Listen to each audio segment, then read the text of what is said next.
Thank you, Mr. Fisher. That was short for a change. Okay, I'll go to Joanne.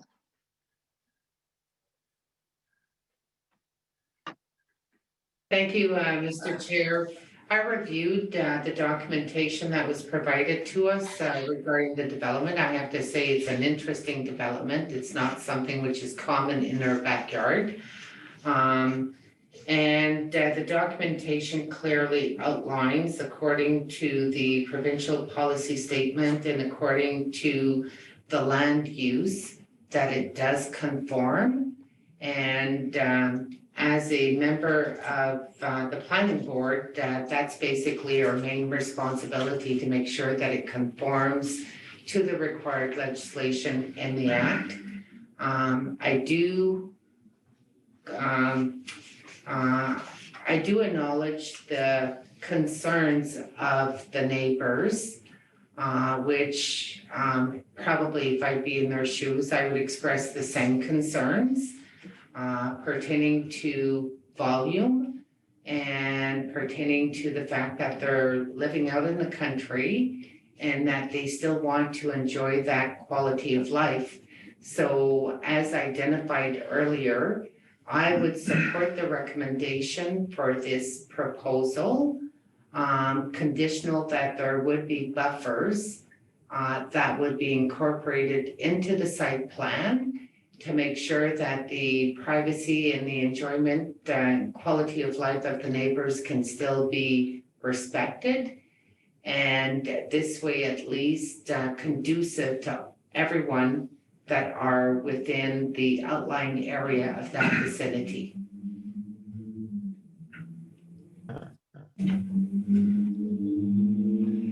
Then Miss Joanne. Joanne, you done, yeah? Oh, I am, because all the other issues when it comes to construction, that'll be with the building department, and the building department, well, then there's going to be steps that needs to be entertained regarding guidelines, rules, and regulations that affects other ministries. So that's not our mandate as a planning board member. That'll be a different department, and I'm confident that we have the resources at the municipality to guide the process through. I'm done, Mr. Okay, thank you, Joanne. Fern? Yes, I got a couple of questions. Monsieur Rabina was saying about Allen Court. I think this was like a juvenile detention. Detention of some kind. Mm-hmm. Now we're talking about a group home. Is it the same? Like, is it for juveniles, or like I'm in the board for community living in Sturgeon, and we've got several group homes, and it seems like it's around a maximum of 7 to 8 people per group home. I'm just wondering how this works, and is it a for-profit or a non-profit group home, and what's the difference between the two? Through you, Mr. Chair, I'm going to have to defer the question, Mr. Pellerin's question, to the proponent, because I am not privy to the financial side of their enterprise. Is that okay? Sure. Who's left? Is that your only question, Zoo? Yes? Yeah. So do we have just if I could just finish up, and then we'll let Mrs. do her presentation. Okay. Are we missing? Is Yvonne missing, or? He's not feeling well. Okay. So okay, I have a couple of objections, questions, I guess. My major concern is the town water for Werner, this being so close to the river. So that's my main concern. Just wondering how they're going to deal with issues of cattle or whatever they're going to have on their farm, and all the feces, and how are they going to treat their effluent from the unit, and my other concern is the water. As long as they have enough water for for support, such as there's 42 units, I think, so that's quite a bit of water usage. You're saying no? But anyways, that's what I read. But my two main concerns are that we should ensure that the water of for the drinking water for Verner is secured somehow. We should have that in our as a what do you call it? Can't And find the word. Make sure it's as a condition. Sorry for through approving you, this. Mr. And, Chair, I just, yes. Okay. Go ahead. oh, I was just going to state that and I believe in the first place, this is intended to be a mostly like a hobby farm. There's not any intensive animals. There's going to be no cows, maybe a couple of goats and some chickens. But any animal operations, they fall under the authority of the Ministry of Agriculture, Food and Rural Affairs. And they set the, if you're going to have anything intensive, you have to have what's called a nutrient management plan. In order to address how you're going to handle your animal waste and then things like that. But I'm not believing that this is intended to be anything intensive, and probably no more than some of our residents have already in many properties. So I'll just leave it at that. So what you're saying is that if we proceed, they will need a nutrient management plan. If they plan to do anything intensive. All right. Okay. Sounds good. All right. We'll let the madam speak now. Floor is yours. Thank you so much for having me. So I will just look at some of the objections that were raised, and to start off with regards to the safety issues of the neighborhood. That is of our utmost priority. So my husband and I will be residing on this property with the individuals, along with our 24 hours of support. So in no way do I want to live in an environment where I feel unsafe. So that will not be an issue. We have a 12-year-old daughter. So just on a personal note, we have opened up our private residential home where we are right now, and we do house young men who are at risk of homelessness. And we've been doing so for the last 5 years. And we have our 12-year-old, my husband's daughter, who comes in every other weekend, and we have had no issues. We live in a very residential neighborhood. Our neighbors are very involved with things that we do. So the young boys here that are in fact at risk of homelessness will do things like shovel the neighbors, their driveways or mow their lawns. So it's been actually a real blessing to have them here with us. And we will make sure that we are doing assessments and we're doing interviewing. We're not just going to open up the property to any and everybody. We will make sure it's safe, ensuring it is safe for not only myself, but also the communities at large. Also, with regards to the farming, it is definitely going to be a hobby farm, so there will be no cattle or any large animals at all. We're looking at a few chickens and a couple goats, just as Melanie said. So nothing that would be of concern to the neighbors with regards to smell or anything like that. It is definitely not going to be anything intensive at all. I want to apologize because the website has different information. So I heard Mr. Denise talk about the 42 units. We're only looking at 12 units. The individual that is my web designer is currently on a mat leave, but the website will be updated in the next couple weeks. So I apologize for the different information, but I did submit the summary of what we're discussing today with Melanie. So she has the updated summary, which was presented today. With regards to funding, so it is not technically a group home. I mean, with the design that I have, it is not the norm for any municipality. It is something that they're doing in Detroit. They have a tiny house village, and there's a couple other communities that have it, but it's not something that is common. So being creative with the zoning is what we're trying to do. So it is not actually a group home. It's supportive housing. Basically affordable housing for young people that might have exited foster care, young people that might need that extra bit of support. So we're not looking at anything like a detention center, and we are a nonprofit by nature. That is what we'll be doing. We will also have in live-in mentors that will help as staffing for the property. And with regards to funding, we are not going to be licensed with the Ministry of Child and Family Services. We are, as Melanie said, private, but we are looking, once approval is given, we will look into appropriate funding sources, things like CMHC, housing funds, etc. But just to be clear, we are not a group home or a detention center or anything like that of any nature. It is mostly for young people that might have some mild developmental disabilities. So, for example, memory issues, need some support getting a job. Kids that have just come out of foster care, that's the population group we are looking to support in the town of Verner. I hope that answered all the questions. I tried to write down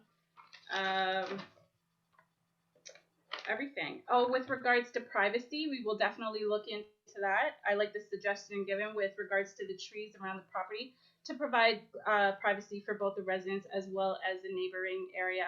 We will do our best to ensure that all the neighbors' needs and concerns are met as we move forward.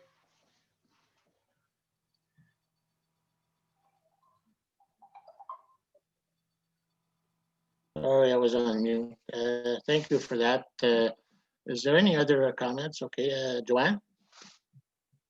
I want to say thank you for the information. I was just curious, do you have a timeline of when you propose to have this development in place?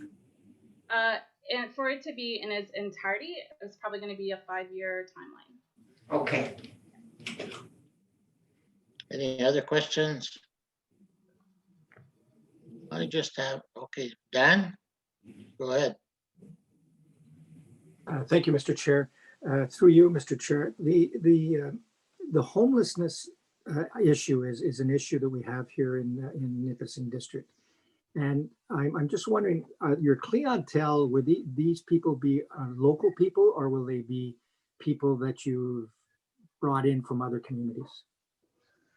There will be a mixture of both. I definitely want to be a support to the community of Verner, that's for sure. But as you know, in Canada, the homelessness issue is quite significant, and the housing issue, the housing crisis that we're experiencing right now. So our goal as a nonprofit is to be of support wherever we can. But I will let you know that definitely the community of Verner will be our top priority. Okay. Thank you.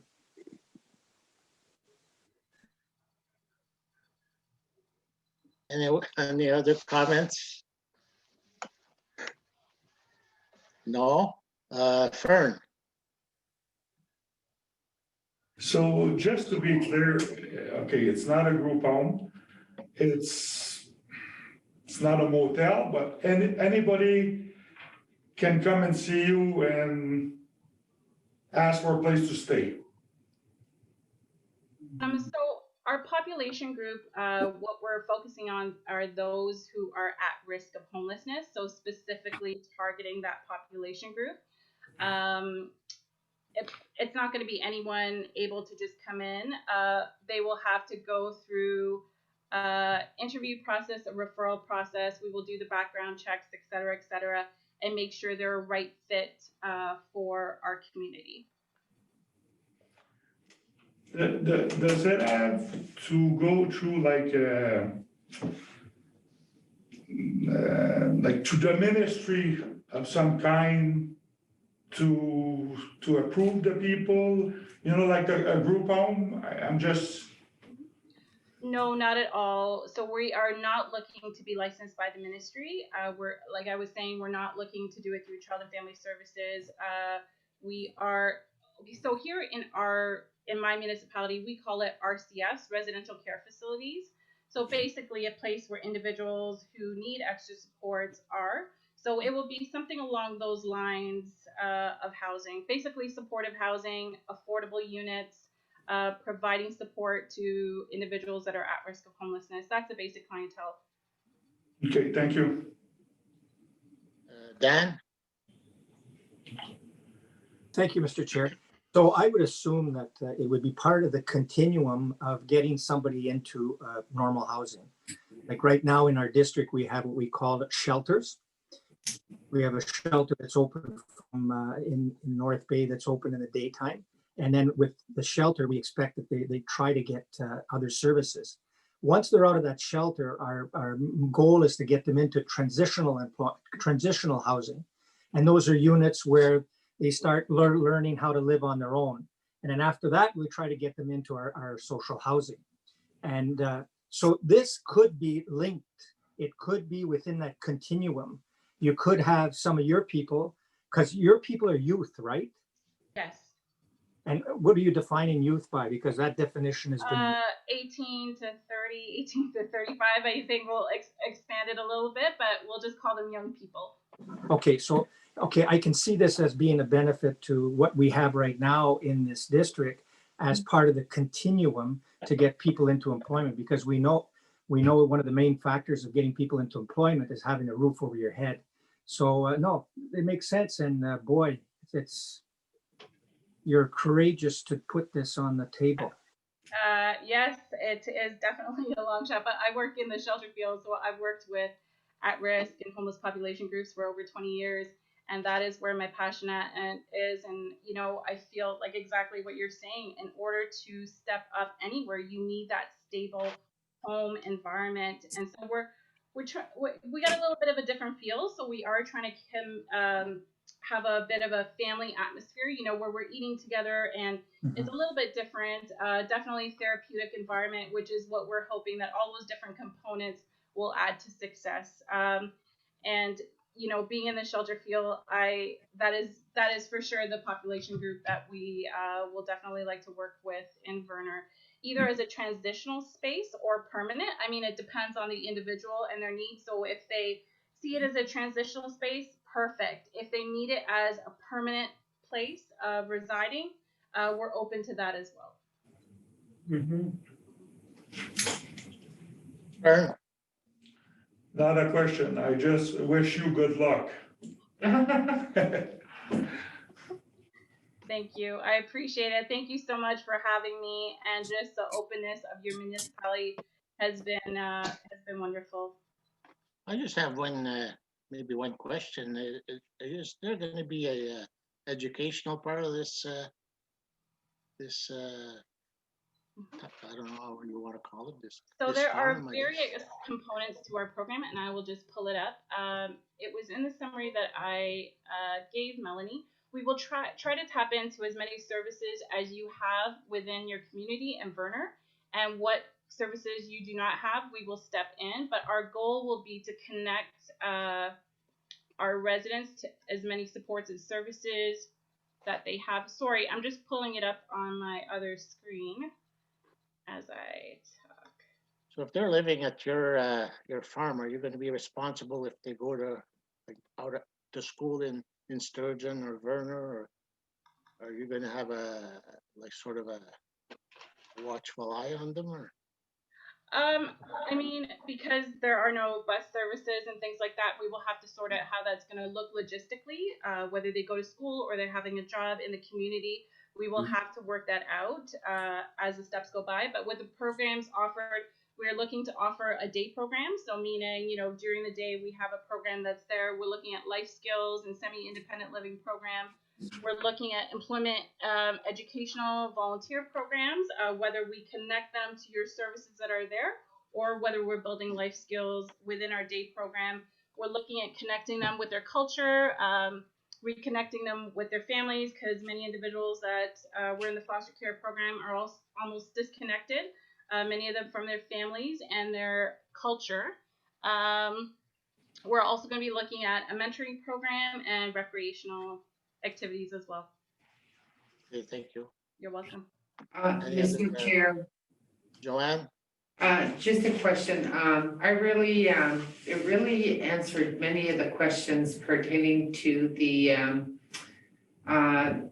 document that followed that was not attached to the minutes or to the agenda, the subsequent email that we got from Ineni, explaining the tiny home, explaining the concept, the mission, and so on.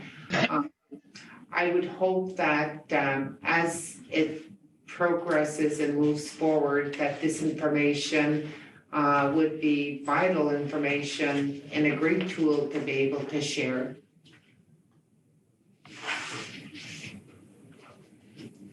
So another apology is because of COVID and just the change of the environment. I would have liked to introduce this program, meet with the members of the neighborhood, and share it in detail, as I did with Melanie with the summary. So apologies there, but I would still love to, if there are neighbors or community members with concerns that want that one-on-one or more insight into what we're doing, I am open to meeting and coming down and sitting down and really explaining what the program is all about. Okay, and if I may, Mr. Chair, Yes. just a final comment, because this, as board member Monsieur Roberge identified, as a planning board, we deal with land issues, but then also based on our decision, it goes to council, council makes a decision. At council, I'll also seek if there's an opportunity that we can put a link to our municipal website of the information that we can share to the community. So this way, they would be able to understand what the project is all about, what's the concept, the mission, and would have a person contact as well. What do you think? I think that's a great idea. Okay, thank you. Okay, is any more comments? So I guess we'll vote on the, No, we got to go to the public. sorry, that's right. So who do we have on standby here? I believe we have a couple of residents. I don't know whether they're just listening or they wish to make a presentation. So what do we have? Jacques Proux and, We have a Monsieur Proux and a Monsieur McKay. okay. And we'll they've start turned on, with, so start with Mr. Proux. I just turned on here. So go ahead, Mr. Proux. Do you have any comments or questions? No, that's okay. can I All's just get your mailing address, Mr. Proux, just for the record? It's 556 Old Highway 17, Warren, Ontario. Thank you. Thank you. So we'll go to Mr. McKay. You on? Yeah, I'm here. Okay, Um, you can proceed. I've got a few things I would like to say to the planning board. First off, I'd like to make it very clear that I am in support of the concept put forward by the Genesis Village of Hope. This can be easily verified by the number of community projects Frank McKay Excavating has helped with over the last 40 years.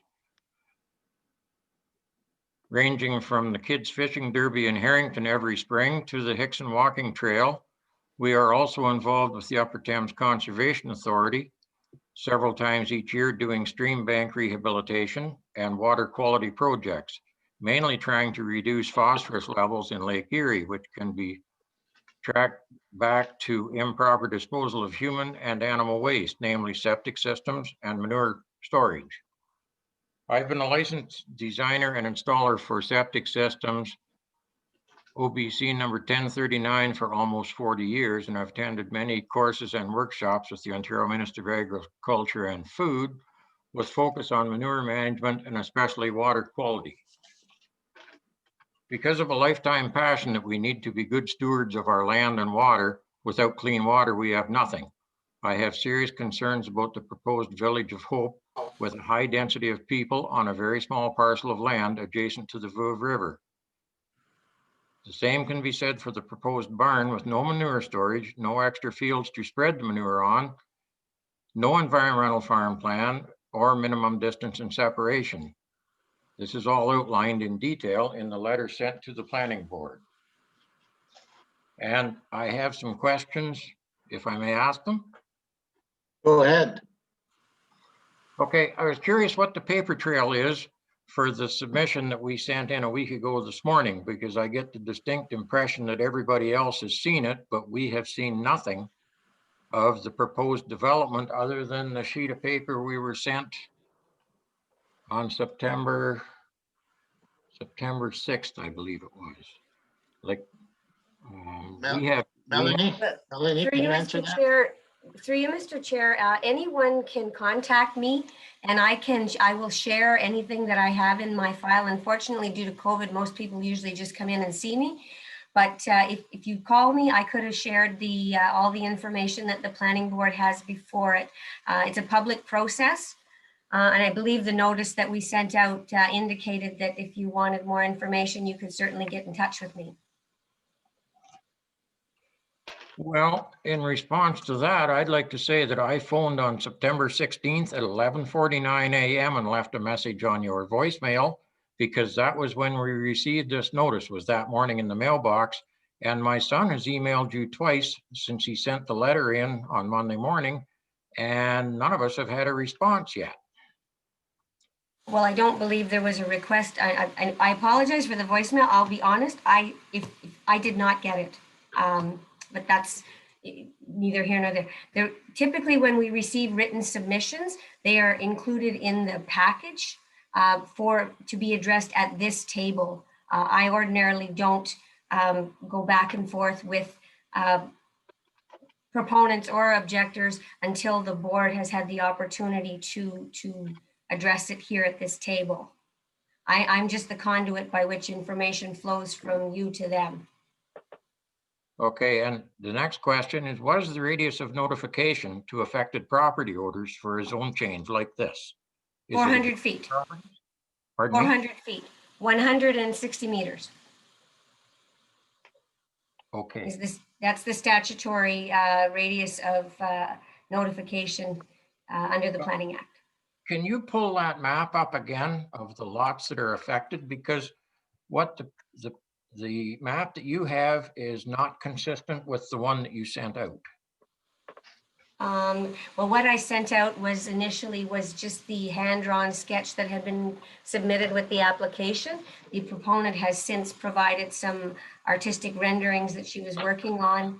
For the purposes of the Planning Act, what is required for to be circulated is just a sketch. They don't have to provide a full artistic rendering, but I can certainly share the screen and go back to that particular. Go back to the key map that shows Old Highway 17 Road, Verner, Ontario. I don't have that in front of me, sir. That was in the package. I just have what's in my presentation. It's on the screen right now, number 5, with the long red circle. Oh, this one right here. Yes. Yes. Can you blow that up and put it on the big screen? Yep. Okay, that's not the same map as what you sent us. Well, no, this is just an aerial photograph. Yes, but that's not the same one. No, Because- I sent a sketch, which is what is required under the Planning Act. It was a hand-drawn sketch by the proponent. You sent, as well as the sketch, you sent the key map. Oh, With- yes, that's from our GIS system that just shows a black square showing the property? Yes, Yes. and I do not have a trailer or a building on my property. I can't speak to what's on the other property, sir. This was aerial photography that was taken in 2016. Perhaps things have changed. Is there a property in between my property to the west and the property proposed by Genesis Village? Is there one? Unfortunately, would perhaps I can't really address those questions, Mr. McKay, right now, because it would mean I would have to open up other programs on my computer, which would, I just can't access that information for you right now. I'd have to basically shut this down and open up a different system. I can certainly speak to you tomorrow on the phone, or if you want to have another Zoom meeting, we can get together. No, because Zoom meetings don't work at this end at all. I'm not techie, but concerned with the size of the barn. The barn is 2,000 square feet, if I understand things correctly. That's that's- what's showing. That's Yes, what we were given.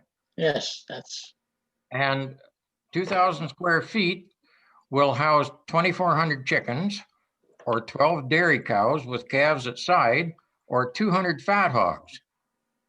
And you're telling me that they're putting a barn up that big for a few goats and a couple chickens? Well, in my recommendations, animal husbandry and dairying have been excluded from permitted uses on this property. They won't be permitted. Go ahead. I was Okay, and the last question, Excuse me, let the lady reply on that. So just to explain the size of the barn, it's for workshop space for the young men. So again, just more program space. Okay, thank you. Any more questions, Mr. McKay? well, I'm curious if this zone change is approved, what it's gonna have for an impact on neighboring properties. Because we're gonna have excessive noise. 18 to 35 is a noisy time in everybody's life. And we're gonna have campfires, excessive noise, and with any luck, no confined animal smells. But to what extent is that approval body gonna have on the value of our property? Because we've lived in Southern Ontario all our lives. We don't want to retire and move up north for the fresh country air and have noise and smoke and all the rest. That's not what I've been working for the last number of years. So I'd just like to point that out, that that's one of the reasons. This is a retirement lot for us, away from the hustle and bustle of the south. Thank Well, you. is there any comments on that? All I can say is we tried to accommodate everyone, but it's a little bit of a give and take, I guess. But I can't even comment on it. I'm not sure. I'm not a farmer, so maybe Norm could comment. He's more of a farmer than I am.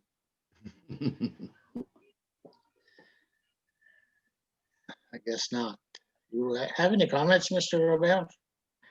Well, me, no, this property, like I mentioned in my, at the start of my remarks earlier, it is zone rural. So all kind of regular farming activities could take place on its own without any, so you could have tractors running there at 5 in the morning and you have to put up with it because it's an accepted farming practice. So I think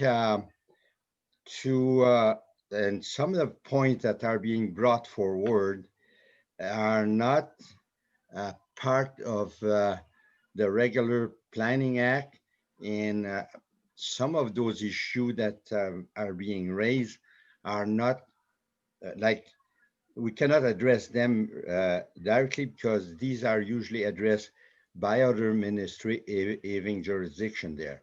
So we have to stay within the narrow definition of the Planning Act and what our responsibilities are.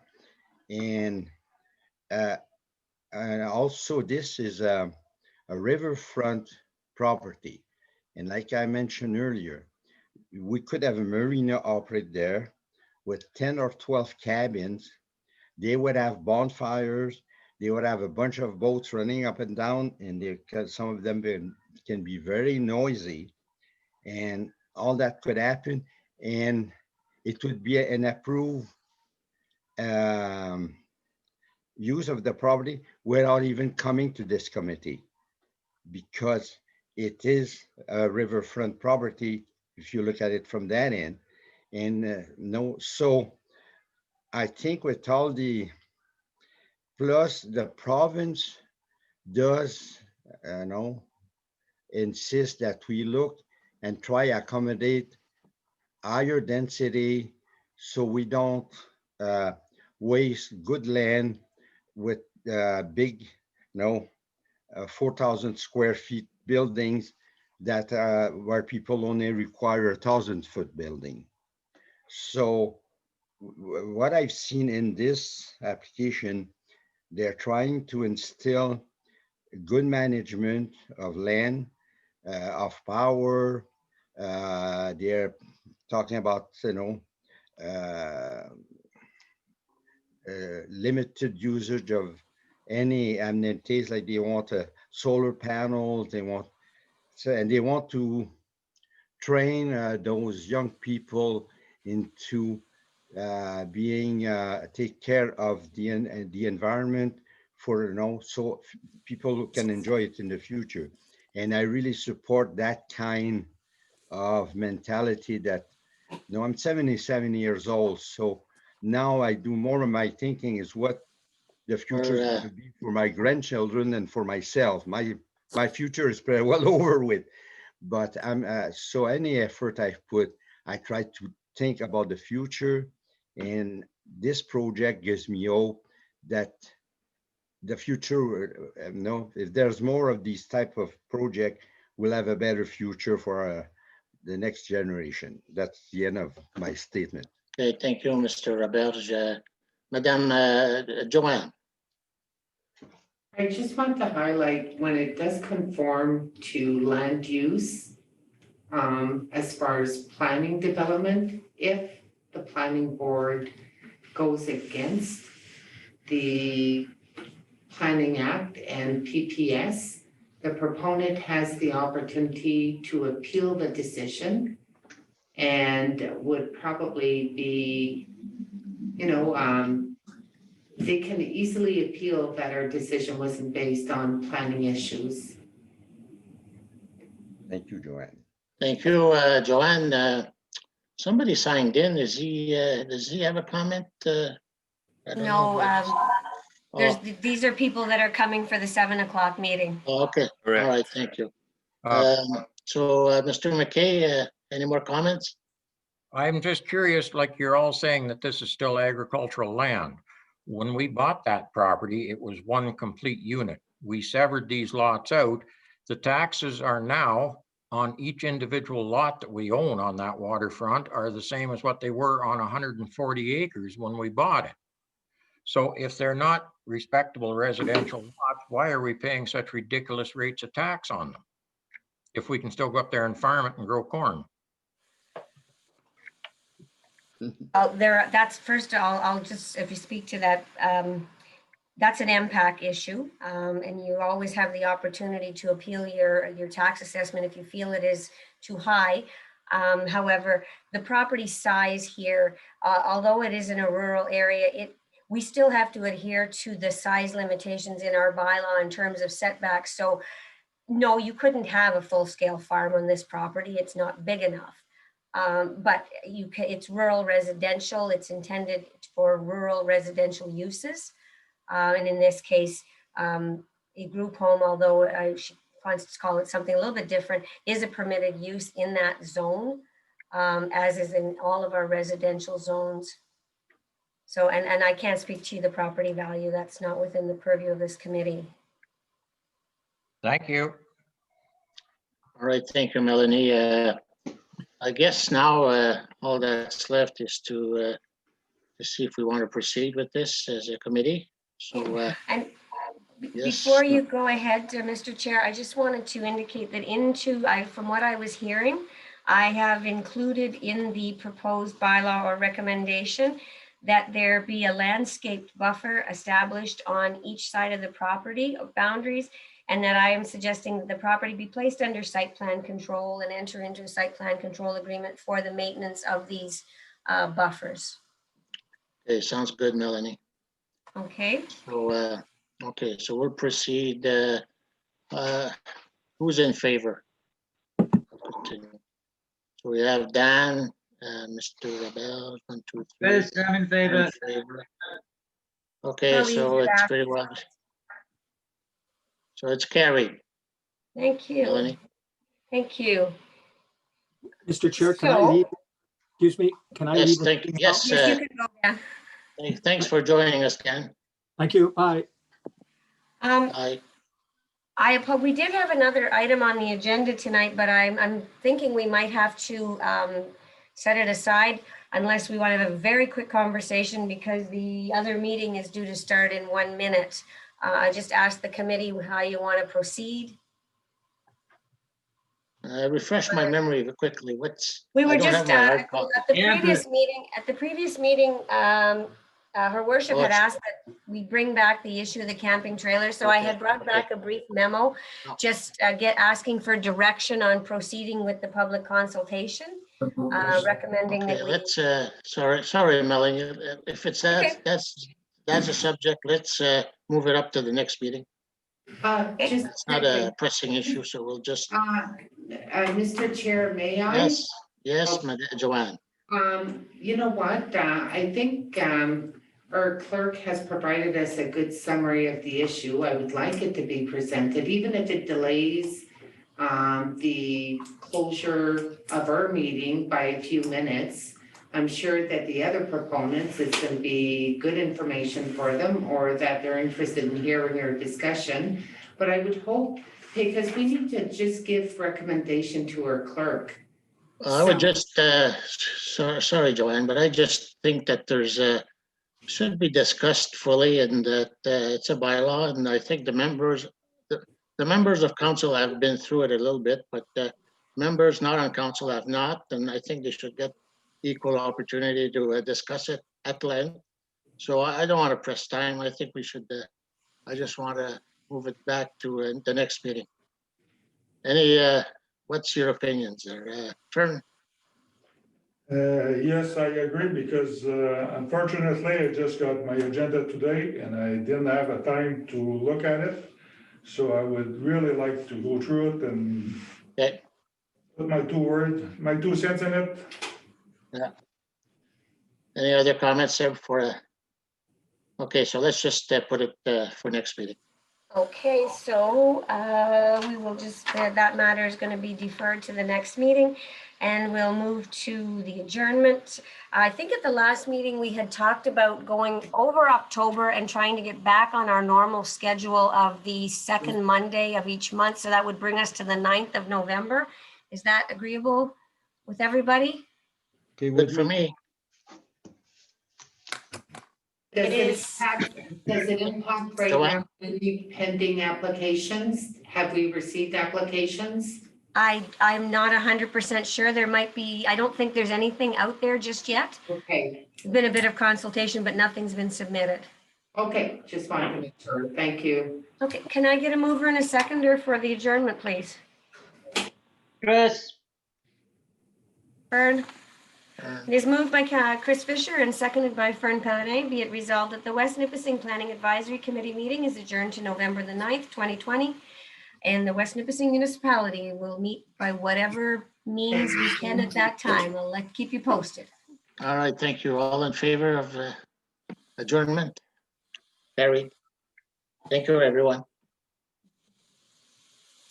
And everybody, I think, except Joanne is staying for the next edition.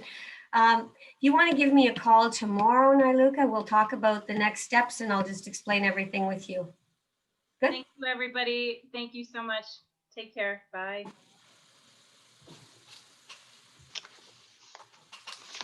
Who's that guy in my middle screen there?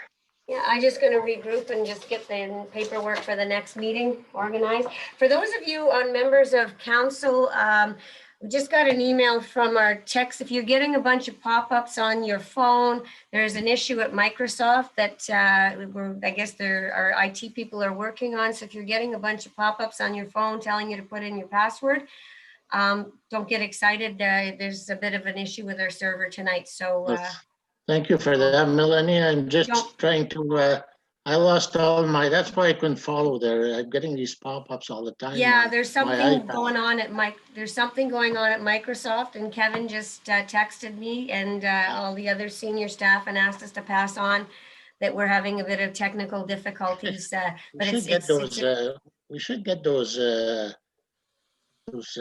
hard copies mailed there, so we don't have to run the Sturgeon all the time. well, and if I thought that Canada Post would get, I never have all the information until the last minute. Come on, guys. Well, geez, we're not all in So- Sturgeon, you know. Okay, so are Anyways, we, okay, I'm gonna let's go. turn it over to the chair of the Committee of Adjustment. And Mr. Pellerin, you got everything under control in there?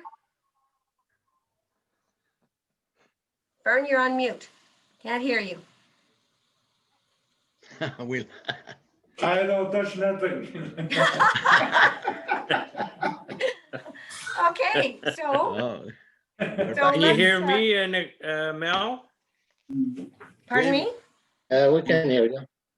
You can hear Yeah, I me, can hear you. Roger I can hear Gagnon? you. You're Yeah. doing a good job, Roger. I'm so pleased. You guys have just stepped up technologically. I'm so proud of you all. Why does it say We can, Nicole's we can do iPad? this. We can do this Is it- Zoom thing. Yeah. So, That's right. so I'm going to do I'm going to turn the floor over to the chair of this meeting and we'll proceed. hey, good evening, everyone. Bonsoir à tout le monde. I'll call this meeting to order. First, is there any declaration of pecuniary interest? I hear none. If you should become aware of some during the process of the meeting, just call it to our attention and I will deal with it at that time. Now I'll go on to item 3, the approval of the agenda for this meeting. Could I Can I get a have move? a proposer and seconder on that? Chris, Moved by Chris. And Roger? It's moved and by Chris Roger. Fisher and seconded by Roger Gagnon. Be it resolved that the agenda for the Committee of Adjustment meeting held on September the 28th, 2020 be approved as presented. Okay. Oh, sorry. Sometime It's pretty much easier to ask if my anybody internet objects. stops and I lose people, but now that you're back on. Okay, now we'll go on to item 4, the adoption of the minutes of the Can you get a August. mover and a seconder? Chris. I'll move. Yeah. It's moved by Chris Roger? Fisher and seconded by Denis Senecal. Be it resolved that the minutes of the Committee of Adjustment meeting held on August the 24th, 2020 be adopted as presented. Everybody in favor is circulated? Yes. Okay, carried. So I'm going to share the screen again so that everybody who's here, unless y'all want to look at each other, I'm going to share the screen so we can look at the presentation like we normally would when we're going through a meeting. Is that good? Perfect. Perfect. Okay. Yeah, No, and we're gonna- I believe since we're going into the next item, I think will be on our own, if I remember correctly. So we'll go to, What do you mean? Mr. okay, is Rivera? that the one you said you were not participating Yeah, in? I'm leaving the meeting right now for the first don't- application. Please don't I'm go too checking- far. I'm not going to go too far, but I'm going to turn off my video and my audio so you can't see me or you can't hear me, and I'm going to be quiet in the background. Okay, thank you. Okay, so that's the first item on tonight's meeting, C-2720. It deals with, the applicant is Mr. Jean-Guy Séguin. It's regarding a property at 1 East Rivière-Veuve Road in Caldwell Township for a creation of a new lot. From the information I have, this has gone to the Ag Committee because it's in the A1 zoning, and they have no objection to the application. And if you look through your material list, you show all the applicable uses, approved uses, the process, and that it meets all requirement. And there's a copy of the support from the Ag Committee. So, and also what do we have here? Okay, we don't. So what I've seen so far are all indicative of support from all parties concerned. Do any members have any questions or issue they would like to clear up? Yes, Mr. Fern. Yes, I got two questions. Like, I was reading the conditions for the severance. I got no objection to the severance, but the retained land, is it automatic that it gets, like, can you still build on it? Usually, As far as I know, this will not be permitted in a, is Mr. Goodrich available to is he here tonight to represent the applicant or? I am. Look just a little to your right on the screen, or at Oh, least now on I see my you. screen. Could you please explain the process, Mr. Pellerin? Well, this is a typical farm consolidation application where Jean-Guy owns the farmland. The house is now surplus to the farm use. So typically in those areas, the retained lands or the farmlands are now placed into what's known as an A2 zone. And then basically it's consolidated with the existing farm, and therefore typically a farmhouse would not be permitted on this particular property. Now, if it gets severed again in the future, it is 102 hectares, roughly about 250, 255 acres of land.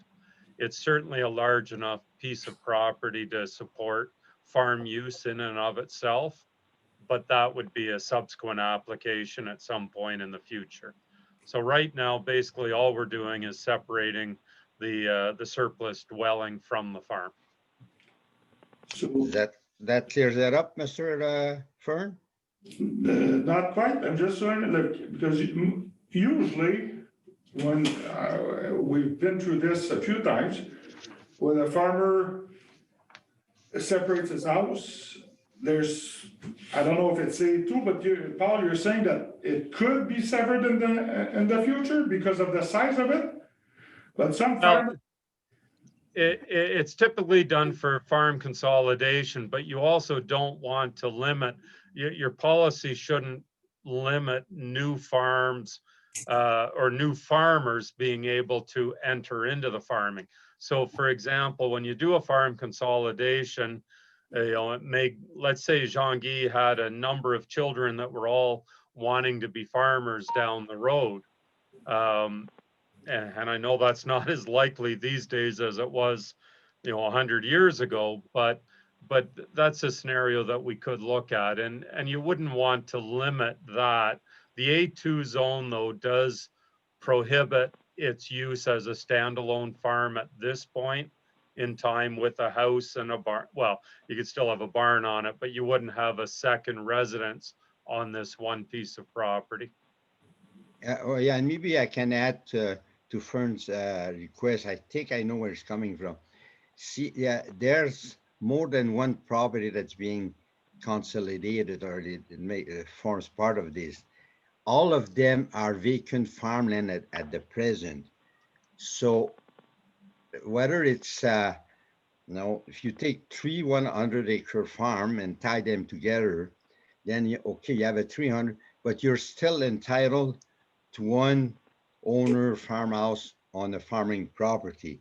And I think that's maybe where, but if this was being tied up to a farm property that already has a residential house, then you wouldn't automatically get permission to build a second one.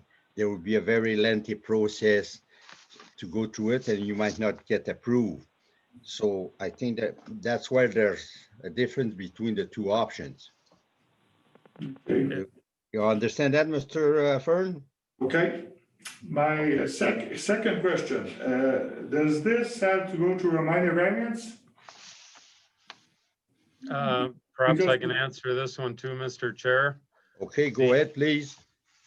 With the severance procedure, and in the official plan, the policy speaks to keeping the severed lot or the house lot as small as possible, just to encompass what is being used for the residential purpose.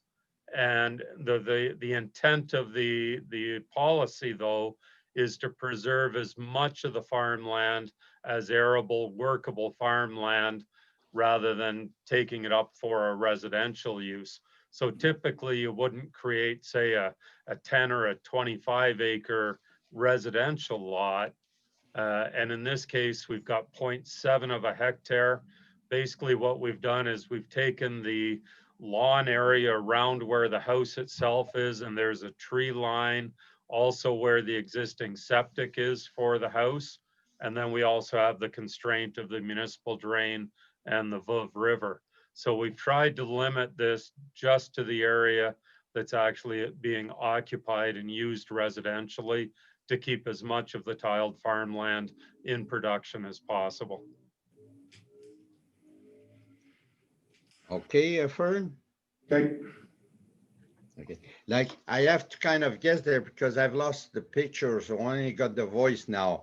Somehow my computer doesn't want to show you those pictures anymore, so I'm trying to do my best to follow you guys.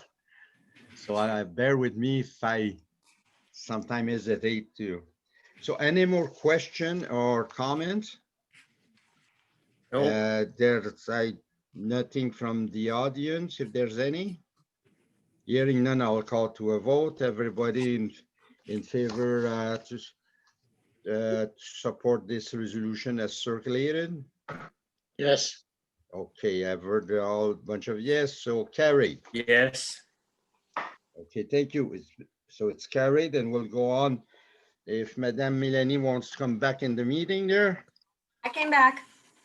Okay, so we'll go on to, did we have a proposer and seconder for that motion I just approved? Nope, I think we better get a mover and a seconder. Chris, Move And by Chris, Roger, second by Roger. Okay, we'll move on. Okay, C 2820, Allison Black, a creation of a new lot. I've lost picture. I know, I'm trying, is it back? No, I don't have a picture anymore. But I know, I'm hear trying to everybody. figure out why I can't seem to share this. Anyway, I'd like to say I'm really technologically, but I'm not the smartest when it comes to this stuff. I'm no gonna try problem. again, just I'll do my best. give and me if give me a second, guys. I'm just gonna try and do this. So share screen, because we can host- see Norm. We can see Norm. but you can't, can you see me? yes. Okay, so we can it's see only each other. Norm that doesn't see anybody. Now we see you, Norm. Okay. I know if I make a mistake, please let me know. I'm gonna try this again. Share It screen. says, Melody, it says host disabled participant screen sharing. So, Really? That's me. I'm the host. yeah, yeah. At least I thought I was. I'm just trying to find that particular document. Like I'm trying to find why I can't get that thing to come up and show. And I clearly have done something wrong. Don't tell anybody. I'll figure it out. I'm gonna go to, as soon as I figure it out, I'll go to the next slide. you came back on. You must have touched the right button because I seen that everybody around. Okay, so that's that. Now I gotta figure out how to get the, Jean-Guy Seguin just went off. Oh, he He's- went off and I came on. That's right. his application's over, so he probably went to do something Correct. else. Correct. Okay, so we're okay now. Yep. Yep. So Just we'll give- go on to Allison Black. Could I have a proposer and seconder for that motion? Roger. Dennis, Please read it so we know what we're. It is, I'm just gonna close that. It is moved by Roger Gagnon, seconded by Denis Senecal. The consent application made by Allison Black for the creation of a new lot on lands located at 463 Kipling West, legally described as part of Lot 8 Concession 4 in the township of Hugo. Aside from the regular conditions, there is a condition with regard to, there's a municipal drain. This property is in the watershed for the Anderson Municipal Drain. So there is an additional recommendation that they enter into an agreement pursuant to section 65 of the act to apportion the drainage assessment. Okay, any question or comments? Mr. Goodrich has nothing to add to this. It's a large property, lots of frontage, all rural, no issues. Okay. I have So- a quick question, Sure, Roger. Mr. Chair. What are the 3 cubes or 3 squares on the severed area? Oh, a house and a garage and it was a barn at one point in time. Okay, all right. Thank you. You're welcome. Any more question? I don't think we have any audience, eh? Just Paul. Okay, so I'll call it to a vote. Everybody in favor as presented? Yes. Yes, Carried. Thank you. I We'll don't know go what I on. did. I was in control at the beginning and I've messed it up since. I can't get the presentation back up and I don't know what in the heck I did. Okay, Actually, my screen shows that we have an Anne Rive and someone at a 665 number. yeah, I have Yes. that also. I So I'm don't, not I sure don't there know are if either of others. those persons wants to speak to this application. No? Looks like not. Okay. okay. So I'll go on to C2920, Jean Blanchette et Pierre Leblanc, Highway Okay. 539, creation of new lots. This one is plural. It is, I need a mover and a seconder, please. Dennis, Chris? It is moved by Dennis Senecal and seconded by Chris Fisher that a consent application made by Jean Blanchette and Pierre Leblanc for the creation of a new lot on lands located on Highway 539, legally described as part of Lot 15, Concession 6, Parts 1 to 4 on Plan 12608 in the Township of Field. Oh, can I say something here, Madam Planner? Oui? The application I see has got two severed lots, but the motion reads like a singular lot. Oh, you're right. It should be new lots. There's a, Should be creation a of S there new- somewhere, eh? yeah, no, it's creation of new lots. And we'll put an S on that. Okay, thank you. Thank you, Mr. Chair. Okay, so any unless I believe that one is, oh, it's Mr. Goodrich again. Yeah, you got Mr. me in Goodrich on trouble. all of them tonight. Oh, the only thing I would say on this one is we do have areas up close to the highway for building lots. We don't know about the overall floodplain ramifications yet. And I think that's covered off under condition 6. However, condition 7, if we can fulfill condition 6, condition 7 shouldn't be necessary. But so condition 7, if we could just change that to be worded that, you know, at the end, just if condition 6 cannot be fulfilled, then the property should be rezoned. Okay, for the benefit of the committee members, condition 6 is that the owner shall provide written confirmation from an Ontario land surveyor that the subject property elevations are above the flood contour of the Sturgeon River. This property is located wholly within the Sturgeon River floodplain.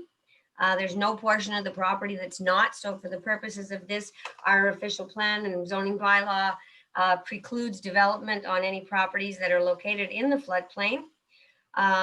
However, there's some sort of nebulous language that indicates that if they can demonstrate, because some properties in the floodplain we know are higher and, you know, could be developed. And that was the purpose of that one. And the other one is we have in the past, the next condition was that the property be rezoned to preclude the permitted uses from any permanent dwellings and not allow any field or leaching bed, which we have in the past done, which limits the properties. I know Mr. Goodrich is asking for a condition. He's asking to be reworded or removed such that if they can prove the property is above the floodplain, then they would be able to have a permanent dwelling or a habitable dwelling. I think that's what he's asking for. Am I right, Paul? That's it exactly. So just stated like condition 7, if we could just, you know, preface that with the words that if condition 6 cannot be satisfied, then we would, you know, rezone the land so that it wouldn't be suitable for any habitable structure. And that way it puts anyone on notice buying the lots that they can't expect to build a year-round home and live on the property. You know, it might be suitable for a trailer site, but it wouldn't be suitable for a year-round home. But if we are above the floodplain, and I know we checked the property to the east in the past, and there was a buildable section in that area that was well up out of the floodplain. So if we have the same situation on these lands, then, you know, it's more valuable for my client, obviously, if it can be a year-round home as opposed to just a trailer site. Okay, so does our town planner have any? It's entirely up to you, to this committee, if they want to amend the resolution to state that number 7 only be applicable in the event that the property can't be demonstrated to be above the floodplain. Makes Yeah, sense. I'll do the I other would member. agree, I would agree to that. Monsieur Yes. Lejean? Yeah. Dennis? Yes, Yes. Monsieur- Chris?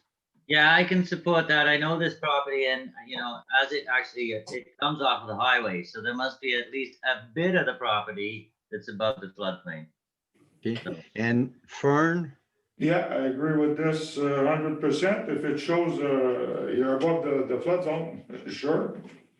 Okay, So so I I will- see that, And Paul, you and I did a agree good job also, of selling your Norm. idea there, so every member is supporting it, so I guess So I'm Madame going to Mélanie. change the wording of condition 7 to state that in the event that condition 6 cannot be met, that the property be rezoned. Correct. Okay, Okay, thank you. And any further comment on this application? Nope. So I guess I'll call it to a vote. Those in favor as amended? Favor? Yes. Okay. You got this, Melanie? I do. Okay, carried. Two. No, we're getting there. We're getting there. Next file, number 30. Second there, I'll get organized a bit here. Mover and a seconder. Eh? I need a Oh. mover and a seconder. Dennis? I thought Mr. Fisher had seconded it. Yeah. We're on the next one. Chris, I'll do it again. It is moved by Dennis Senecal and seconded by Chris Fisher that the consent application made by Larry Craig Smith for the creation of a new lot, a new water access only lot on lands described as WB 206-1, described as parcel 20513, island 206 in the township of Bertram in the West Nipissing municipality. Okay, that was Oh. carried.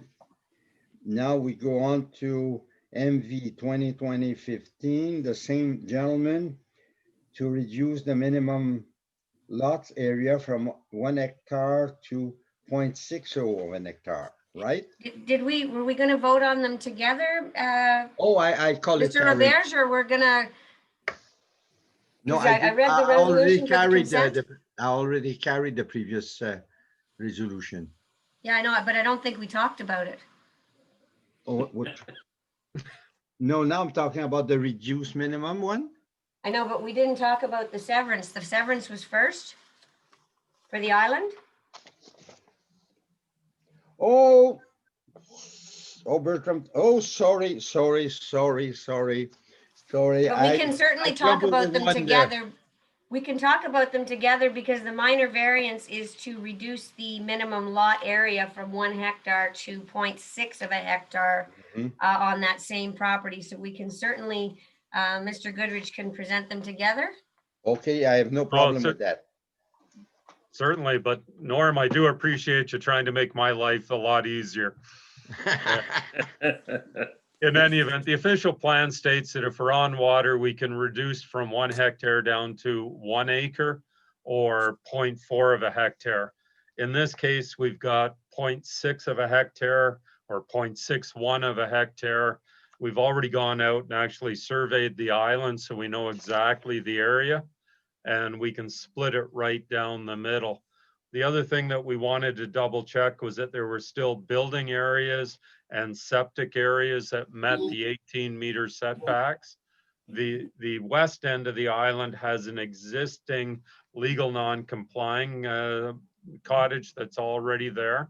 So of Aha. course that, oh.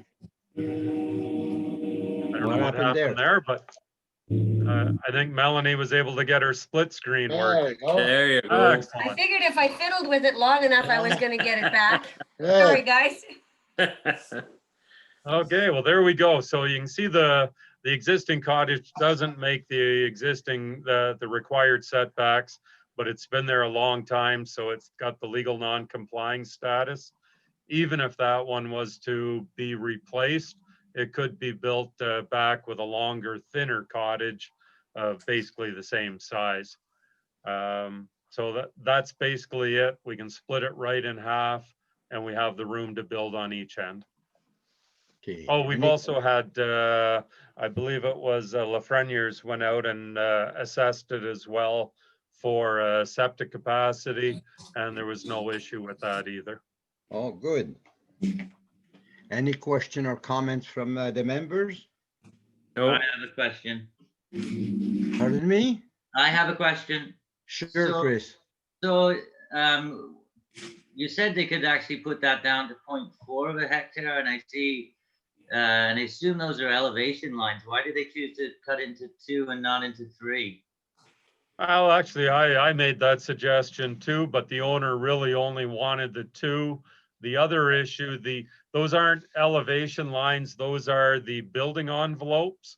So those are your 18-meter setbacks from the water's edge. But in the one case on the east end of the island, it's actually better to have the septic closer to the split line rather than right over close to where you would build the cabin. So in that location, it might be more advantageous to build the septic to the west rather than where right next to where the building would be. And in that case, if we split it in 3, you wouldn't have that ability to do that. Okay, thank you. Plus, I won't let No him problem. split it in 3. Okay. Okay, so any other question? So now Nope. we'll be, I guess we'll be voting on both of them, the creation of a new lot and the reduction of lot area, right? Is that okay? Okay, I'll call it to a vote. Everybody in favor on both motion? Yes. Yes. Yes. Yeah, Yeah, they're both carried. Excellent. Thank you. So now we'll go on to T31, Mr. McDonald, creation of a new lot. Rick Mover and a seconder. Dennis. Roger. Roger. It is moved by Dennis Senecal and seconded by Roger. What's your name again? Gagnon. I'm having a freaking senior moment. What the heck? That's Oh so my bad. God. The man lived with me for 6 months. Not like that. It is moved by Dennis Senecal and seconded by Roger Gagnon that a consent application made by Greg and Lori McDonald for the creation of a new lot on lands legally described as part of Lot 11, Concession C in the Township of Caldwell and located at 140 Poitier Road. Oh, Okay, Paul one- again, and before Paul starts there, I see that you found yourself a straight edge and you have straight lines tonight. Well, we're trying to make your life easier too, Norm. Go ahead. Now, if we could, if the township would straighten out Poirier Road for us, we could have a really nice rectangle. Okay, we'll make it a recommendation to the Public Works Department. Excellent. This is much like Allison Black's from earlier. It's a rural property, very large rural property. We're severing off a large portion, 7 hectares in size, 56.5 hectares, lots of frontage, lots of area. No objections that I know of from any of the neighbors. So, meets all the requirements. Okay, very good. Any question or comments from the members? Nope. Nope. No. So I guess I'll have only one choice, call it to a vote. Everybody in favor as presented? Yes, Yes. Yes. Yes. Yes, all yes, okay, carried. You guys are agreeable tonight. And, Onward and upward. Next, okay, we have one left. before I read the resolution and before I let Paul talk, you'll see in my recommendation or in my notes that it indicated that this property, given the correspondence that we've received on it, we'll have to have at the very least a preliminary ecological site assessment carried out in order to determine if the species at risk that have been identified are in fact there, and what the situation is. These things can take a long time, and if we put it in as a condition tonight, they may miss their 1 year lapse, and then they'd have to reapply and pay again. So I'm wondering whether or not, Paul, did you want to, would you be agreeable to this committee maybe deferring this one and then start your process? Because if it lapses while they're doing their studies, or do you think it can be done in that time? I think it can be done in that time. Worst case scenario, it's the species at risk that have been identified and shown in pictures is the Blandings turtle. The Blandings turtle is, like all turtles, right around the start of June is when you see them out on the roads. So even if we approve it tonight, being late September, we would have until late September as the 1 year period. With this much lead time, I've already spoken with my clients. They're quite agreeable, and they want to do it on the balance of the property as well. But we've told them that FRI, and we've worked with FRI in the past. The committee has seen their reports in the past. They're very well regarded environmental scientists. So we'll work together with FRI. And like I say, with this much lead time and get into their system, I can't see any reason, even if they had to delay it until next June, it gives them lots of time to have it scheduled. So I think on this one, we'd prefer to move it forward. And it's possible because whether you actually see the turtle or not, they can assess whether there's habitat for the turtles. And typically what they'll do is identify areas that are of prime value that need to be set aside. And then we can limit development to the areas like where the house would be situated so that it wouldn't have an impact on the high value portion of it. So I think they can probably do a lot of this just from an assessment of the habitat. I don't think they would actually have to go out and see if they can find a turtle or not. Okay, now, well, that's very clear. Any questions from the members? Yes, Norm, I have one. Fern? Sure. I'll go ahead, Fern. Okay, I'm just curious, how did it came about that they need ecological site assessment? Through you, Mr. Chair, what happens under the Natural Heritage Handbook, you'll see that I included in your agenda package a map that I got from the Ministry of Natural Resources. Whenever we receive an expression of concern from a resident with an environmental, it's incumbent upon me to go to the MNR's website and to indicate whether or not they have identified the property as having any natural heritage features, which is a big word for species at risk, or protected trees, or anything that is the province considers to be protected. In this case, the Ministry of Natural Resources has designated this area as what they call unevaluated wetland. So it's wetland, but they haven't actually gone in like they have in Cache Bay and said, this one is fully protected, can't do anything. This one has just been flagged as unevaluated. So at that point, it triggers us to have to, under the planning process in the province. If there's identified to be or purported to be natural heritage features, we are required at the very least to carry out a preliminary ecological site assessment to determine what there is there, and then from there it would make recommendations. So maybe they're over there, we need a 30-meter setback from this, or something like that. But that's what we're required to do under our official plan and under the policy statements. All right, thank you. You're welcome. Perhaps I could add one thing to that too. The lands are zoned both rural and hazard, but the hazard land zoning is only over the first half or the southerly half of the severed lands furthest to the east or closest to the driveway. The two lots that are more westerly are entirely within the rural area. So most of the assessment and even as wetlands, right now it's currently being used as a goat pasture, is what is out in the lands. You know, you don't let your goats graze in a swamp, but they will eat just about anything. So it's not a wetlands like the Cache Bay wetlands.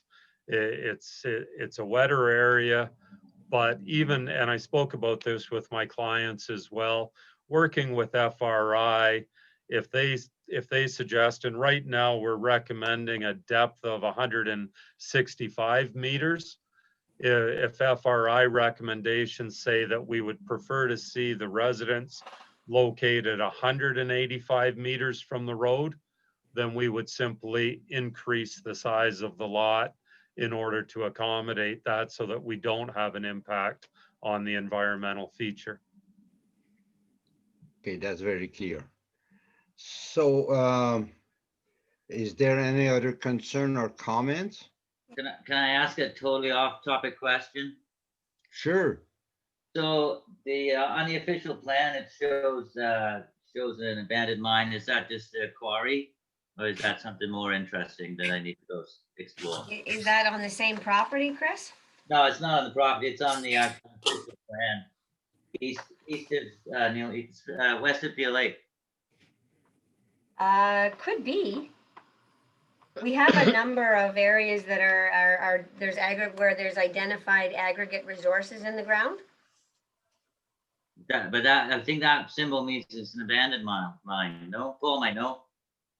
To be honest, you're on the I'm west not aware side of that one. On the west side of Deer Lake? Yeah. In the package sent, West Nipissing. Yeah, I know. I'm just looking at the map. I'm going.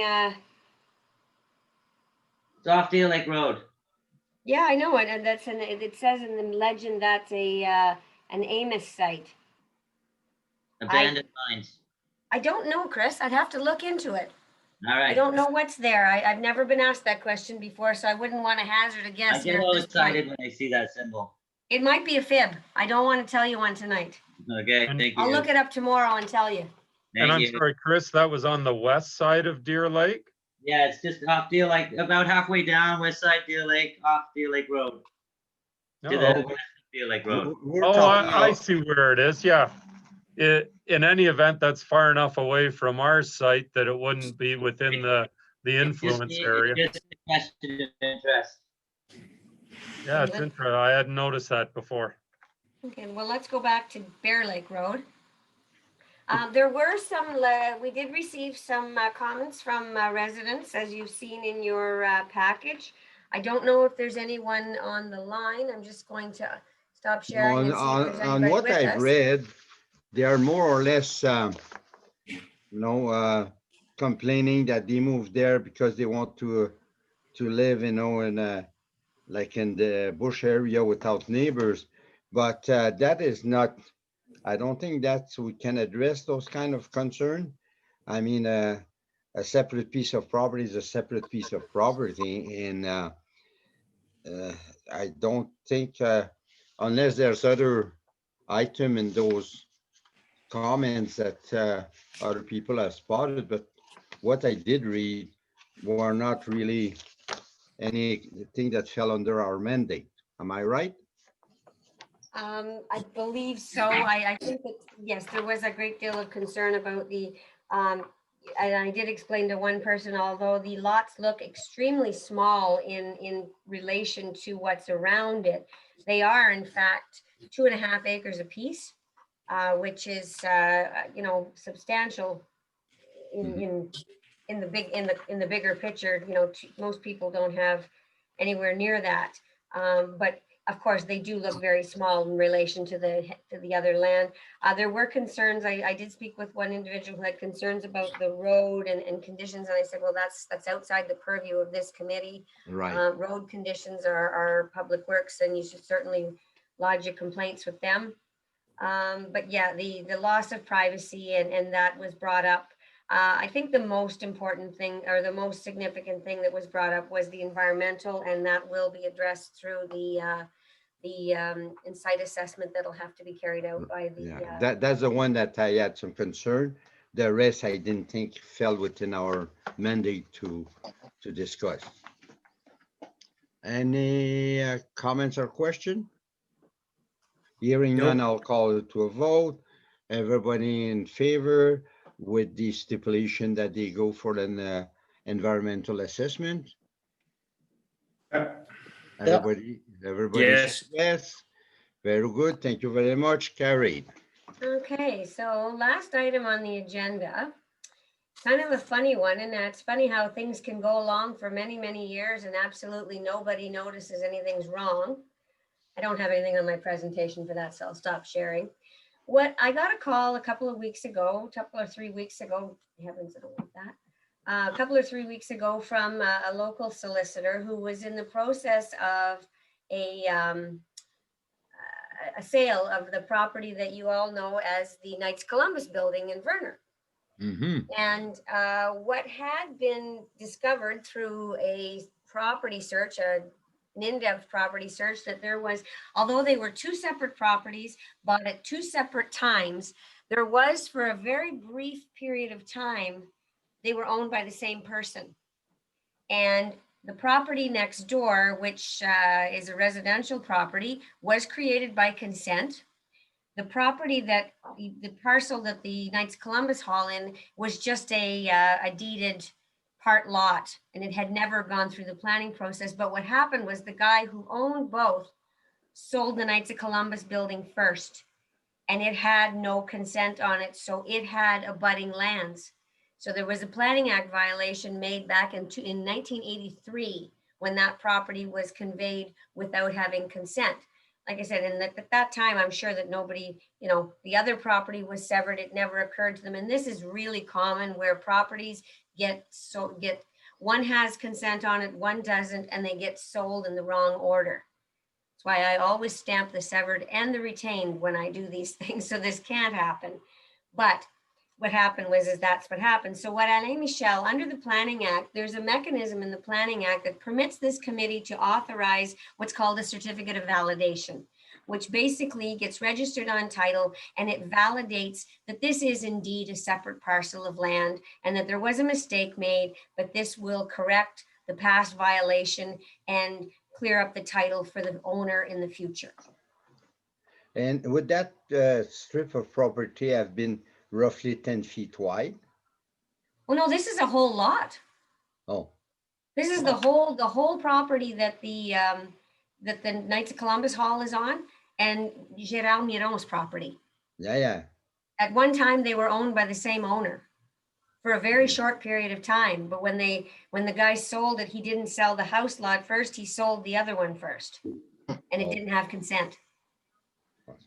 So it created a violation, which is perpetrated for a long, long time, and nobody ever caught it. Because that changed a couple of times. Oh, for sure. And I guess some eagle-eyed Toronto lawyer, you know, went into the back into the history, and they found, and it was, in fact, it was a mistake.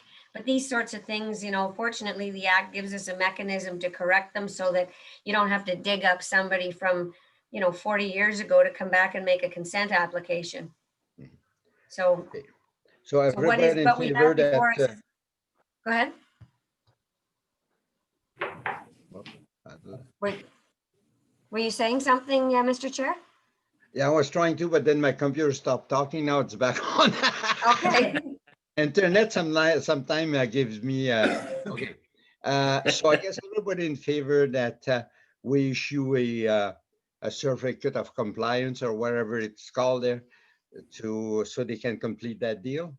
Before we vote, does someone want to move and second it for me? Roger. Chris, Chris? Okay, so I'll just read the resolution. It is moved by Roger Gagnon and seconded by Chris Fisher, where it has been determined that the property located at 11736 Highway 64, Club Quartier in Verner is in violation of the Planning Act as a result of being held in common ownership with abutting lands at 11726 Highway 764. And whereas Section 57 of the Planning Act authorizes the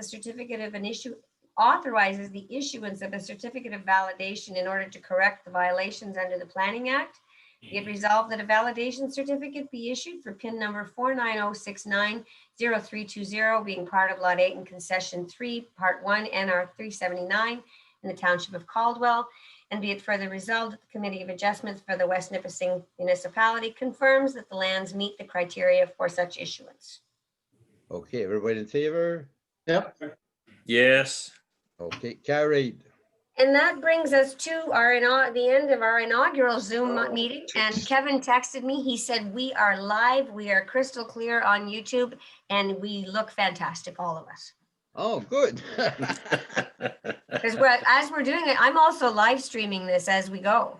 So anybody who is actually bored enough on a random Monday night to tune into our website could be watching this riveting material. So I hope we were more popular than the hockey game tonight. I don't know who's playing. Okay, so everybody in favor that we adjourn this meeting November 9th for the next one? Yep. I'm gonna have a mover and a seconder. You keep wanting to vote before we move them tonight, Mr. Chair. Man. Dennis. Chris, Fred. It is moved by Dennis Senecal and seconded by Chris Fisher. Be it resolved that the West Nipissing Committee of Adjustment meeting is adjourned to November 9th, 2020 in the council, or not in the council chambers, probably right in your own basement. Okay. But, Thank you. I thank Everybody you in guys. favor? Yes. Okay. Thanks, guys. You guys are awesome. Okay. Thanks, Always. everyone. bye. Okay. Bye. Thank you. Good Thank night, you very all. much, everybody, for putting up with me there. And sometimes I lost you, but I tried to keep it going. No, I think we did pretty good. Okay. Thank you and good night, Good night, everybody. everyone. Good night, everyone. Good, Good night. good night. I'll come and help you, Fern. I'll be right there.